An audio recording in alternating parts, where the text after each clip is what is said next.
नागालैंड उत्तर पूर्व भारत के राज्यों में से एक है जो कि बाहर की दुनिया के लिए अभी तक रहस्य बना हुआ है।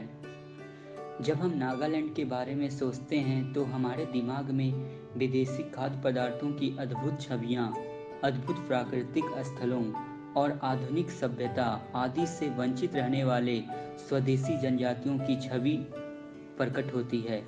हालांकि समय के अनुसार चीजें बदल गई है।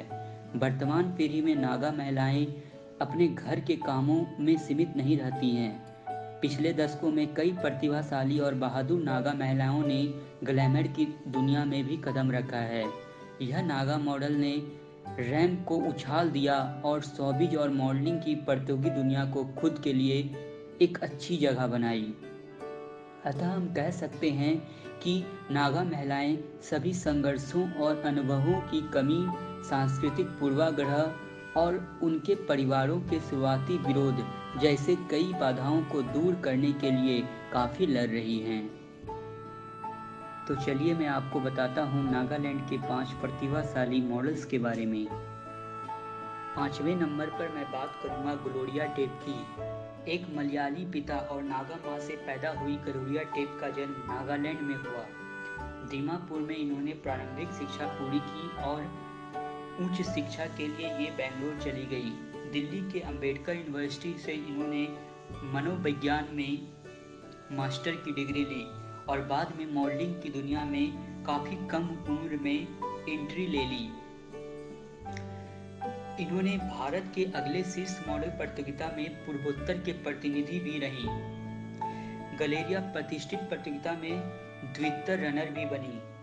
इन्हें अभिनेता लीजा हैडन और MTV VJ अनुष्का दांडेकर जैसे फैशन उद्योग के दिग्गजों से मार्गदर्शन भी मिला।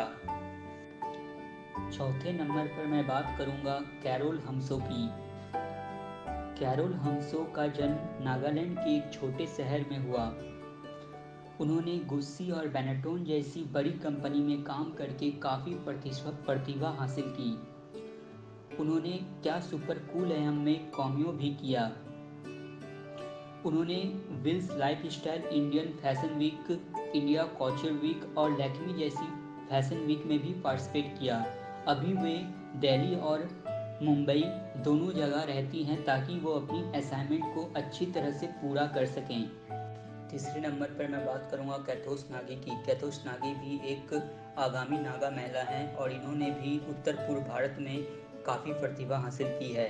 इन्होंने अपनी मास्टर की डिग्री नॉर्थम्ब्रिया यूनिवर्सिटी लंदन से पूरी की और बाद में ये Miss Newcastle British Empire भी बनी। मैं बता दूं कि इन्होंने इतनी प्रतिभा हासिल कैसे की। तो इन्होंने इतनी प्रतिभा हासिल की 2011 में किंगफिशर कैलेंडर में अपना स्थान प्राप्त करके। दूसरे नंबर पर मैं बात करूंगा अकुनहो केजी की। अकुनहो केजी ने शोबिस की दुनिया में पहला कदम 2007 में रखा। वे 2007 की मिस इंडिया की फाइनलिस्ट भी रह चुकी हैं। उन्होंने Pantaloons Fashion of the Year, Sony Miss India pageants, NYC जैसी काफ़ी प्रतियोगिता में भाग लिया और सफल भी हुई।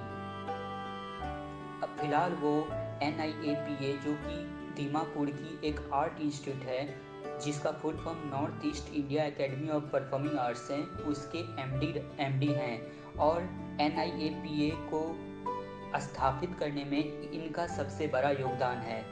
पहले नंबर पर है कैथोलोनो कैन्स।